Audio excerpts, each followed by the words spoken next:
ಅವರೇ ಇವತ್ತು 13ನೇ ತಾರೀಕಿಂದ ಸಾವಿನ ಸರಣಿ ಮುಂದುವರೆದಿದೆ.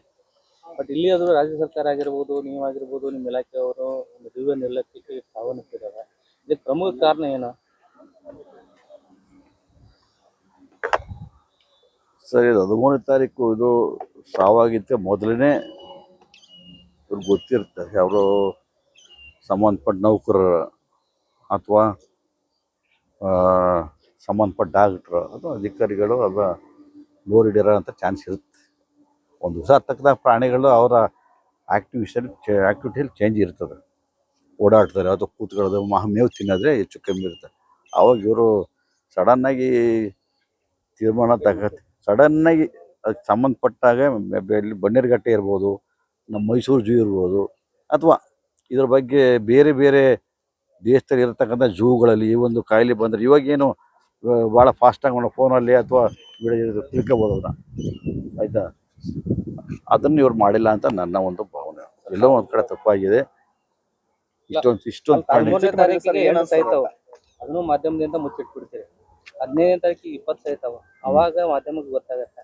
ಬಟ್ ಇಲ್ಲಿರುವಂತ ಯಾಕೋ ನಿಮ್ಮ ವೈದ್ಯಾಧಿಕಾರಿಗಳ ನಿರ್ಲಕ್ಷ್ಯ ಎದ್ದು ಕಾಣ್ತಾ ಇದೆ. ಯಾಕಂತಂದ್ರೆ ಅವ್ರು ಔಟ್ಸೋರ್ಸ್ ಪರ್ಮನೆಂಟ್ ಇಲ್ಲ. ನೀವು ಎಲ್ಲಾ ಪರ್ಮನೆಂಟ್ ಡಾಕ್ಟರ್ಗಳನ್ನ ಮೈಸೂರು ಮತ್ತು ಯಾವುದು ಬನ್ನೇರುಘಟ್ಟದಲ್ಲಿ ಮಾತ್ರ ಇಟ್ಟಿದ್ದಾರೆ.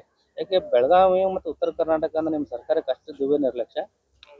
ಇಲ್ಲ, ಆ ಥರ ಇಲ್ಲ. ಆ ಥರ ಅದನ್ನ ಬಗ್ಗೆ ಹೇಳಕ್ಕೆ ಹೋಗಲ್ಲ. ಒಟ್ಟಿನಲ್ಲಿ ಇದು ಇವಾಗ ಅಭಿವೃದ್ಧಿ ಹೊಂದ್ತಾ ಇರೋ ಜೂ ಇದು.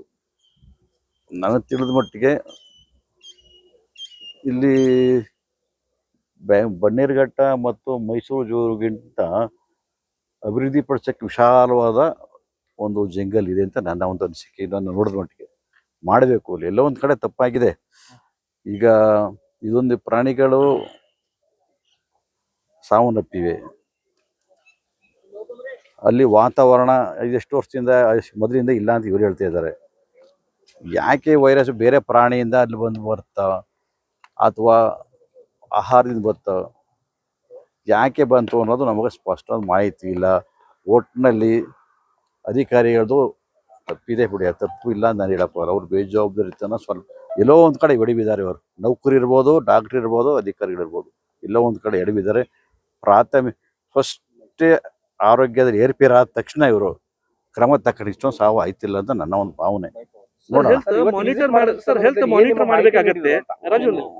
ಅನಿಮಲ್ಗಳ ಹೆಲ್ತ್ ವೀಕ್ಲಿ ವೈಸ್ ಮಾನಿಟರ್ ಮಾಡಬೇಕಾಗತ್ತೆ ಆಸ್ ಪರ್ ಪ್ರೊಸೀಜರ್ಸ್. ಇವರು ಮಾಡ್ತಾ ಇರ್ಲಿಲ್ಲ, ವಾರಕ್ಕೆ ಒಮ್ಮೆ ಅಷ್ಟೇ ಮಾಡ್ತಾ ಇದ್ರು ಅಂತ ಇದಿದೆ ರಿಪೋರ್ಟ್. ಇರ್ಬೋದು ಅದನ್ನು. ಅದೇ ಸರ್, ಈಗ ನಾನು ಹೇಳಿದ್ನಲ್ಲ, ಇವಾಗ ಮುಂದಕ್ಕೆ ಏನು ಮಾಡಬೇಕು ಅದನ್ನು ಮಾಡಬೇಕು ನಾವು. ಇವಾಗ ವೈದ್ಯಕೀಯ ವರ್ಗಕ್ಕೆ ಅದನ್ನೇ ಕಾಯ್ತಾ ಇದ್ದೀವಿ ನಾವು. ಅದು ಬಂದ ತಕ್ಷಣ ನಾವು ಯಾರಿಗಾರು ಅದು ಬೆನಿಫಿಟ್ ಆಗುತ್ತೆ ಬಿಡಿ. ಯಾಕಂದ್ರೆ ತಪ್ಪು ಮಾಡಿರಲೇಬೇಕು ಇಲ್ಲಿ ಯಾರ್ಯಾರಾಗಿ. ಒಬ್ಬೊಬ್ರು ಮಾತಾಡಿ. ಬಂದ ತಕ್ಷಣ ನನಗೆ ವರದಿ ಕೊಟ್ಟಿರೋದವರು ಬ್ಯಾಕ್ಟೀರಿಯಾದಿಂದ ಆಗಿದೆ ಅಂತ ನನಗೆ ವರದಿ ಕೊಟ್ಟಿರೋದವರು. ಬಟ್ ಅದಕ್ಕೆ ಮಾಹಿತಿ ಇಲ್ಲ ನಮಗೆ. ದಾಖಲೆ ಅದು ಬರಬೇಕಾದ್ರೆ ಶವ ಪರೀಕ್ಷೆನೇ ಬರಬೇಕು. ಅದಕ್ಕೆ ಇವ್ರು ಹೇಳ್ತಾರೆ ಅಧಿಕಾರಿಗಳು, ನಾನು ಒಪ್ಕೊಳಕ್ ಹೋಗಲ್ಲ. 31 ಪ್ರಾಣಿಗಳ ಸಾವಿಗೆ ಯಾರು ಹೊಣೆ? ತಾವೇನಾದ್ರು ಹೊಣೆ ಬರ್ತೀರಾ? ಅದು ಇಲ್ಲಿ ಯಾರೋ ನೋಡ್ಕೊತಾ ಇದ್ರು, ಯಾರಿಗೆ ಜವಾಬ್ದಾರಿ ಇತ್ತು ಅವ್ರ ಮೇಲೆ ಬರುತ್ತೆ. ಎಲ್ಲರ ಮೇಲೆ. ಇಲ್ಲಿ ತೀರ್ಕೊಂಡಿರೋ ಅಂಥವು ಮೂಕ ಪ್ರಾಣಿಗಳು, ಬಹಳ ಸೂಕ್ಷ್ಮವಾದಂತ ಪ್ರಾಣಿಗಳು ಅವು. 31 ಪ್ರಾಣಿಗಳ ಸಚಿವರು ಬಂದಿಲ್ಲ ಸರ್. ಇಲ್ಲಿ ಸಚಿವರು ಭೇಟಿ ಕೊಟ್ಟಿಲ್ಲ. ಏನ್ ಮಾಡತ್ತಾರ ಸಚಿವರು? ಇಲ್ಲ, ಅದು ತಪ್ಪಾಗಿದೆ ಸರ್, ಇದು ತಪ್ಪಾಗಿದೆ. ನಾನು ನಿನ್ನೆ ಮೆಂಬರ್ ಸೆಕ್ರೆಟರಿ ನನ್ನ ಜೊತೆ ಮಾತಾಡ್ಬಿಟ್ಟು ಹೋಗಿದ್ದಾರೆ ಅವರು. ಇದು ಸರ್, ಈ ಸಂಬಂಧಪಟ್ಟವರು ಈ ಝೂನವರು ಮೆಂಬರ್ ಸೆಕ್ರೆಟರಿಗೆ ಯಾವತ್ತೂ ವರದಿ ಕೊಟ್ಟರು. ಮೆಂಬರ್ ಸೆಕ್ರೆಟರಿ ತಕ್ಕಂಥ ಕ್ರಮಗಳು ಏನೇನು ಅನ್ನೋದು ನಾನು ತಿಳ್ಕೊಬೇಕೀಗ. ಅವರು ಜವಾಬ್ದಾರಿ. ಮೆಂಬರ್ ಸೆಕ್ರೆಟರಿ ಅವರು ಸಡನ್ನಾಗಿ ಎಲ್ಲಾರು ಇರಲಿ, ಅವರು ಅದಕ್ಕೆ ತಕ್ಕ ಮೆಡಿಕಲ್ಲು ತಗೊಂಡು ವ್ಯವಸ್ಥೆ ಮಾಡಬೇಕಿತ್ತು. ಇಲ್ಲಿವರೆಗೂ ಬಂದಿಲ್ಲ. ಹೌದಾ? ಮತ್ತೆ ಯಾಕೆ ಅಧಿಕಾರಿಗಳ ನಿರ್ಲಕ್ಷ್ಯ ಅಂತ?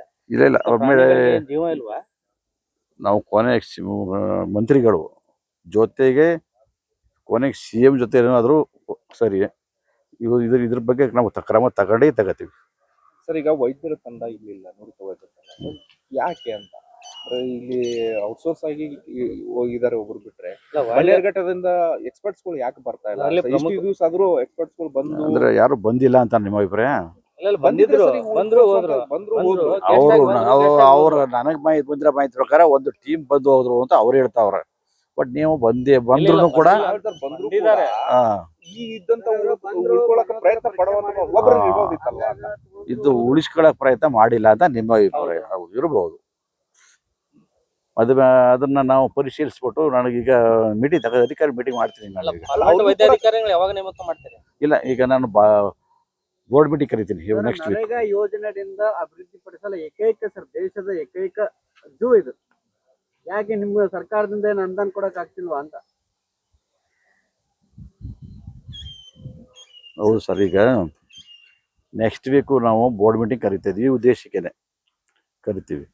ಮತ್ತು ಇದು ಚಿಕ್ಕ ಮೃಗಾಲಯ ಆದರೂ ಕೂಡ ಈ ಥರದೊಂದು 4 ಇದೆ. ಅಭಿವೃದ್ಧಿ ಪಡಿಸ್ಬೇಕು. ಈ ಕಡೆ ಉತ್ತರ ಕರ್ನಾಟಕದಲ್ಲಿ ದೊಡ್ಡ ಝೂ ಇಲ್ಲ ಐತೆ, ಅದು ಮಾಡಬೇಕಾದ್ದು ಸರ್ಕಾರದ ಕರ್ತವ್ಯ. ಅದಕ್ಕೆ ಏನೇನು ಬೇಕು ಸಲಕರಣೆ ಬೇಕು. ನಾವು ಉಸ್ತುವಾರಿ ಮಂತ್ರಿಗಳಿದ್ದಾರೆ ಮತ್ತು ಸಂಬಂಧಪಟ್ಟ ಅಧಿಕಾರಿಗಳಿದ್ದಾರೆ. ನಾವು ಈ ಅಧಿಕಾರಿಗಳು ನಮ್ಮ ಕಡೆ ಹೋಗಲ್ಲ. ಮೇಲ್ಮಟ್ಟದಲ್ಲಿ ನಾವು ಇದು ಚರ್ಚೆ ಮಾಡಿ ಇದು ಆಗಿರೋದು ಮುಂದಕ್ಕೆ ಕೂಡುದು.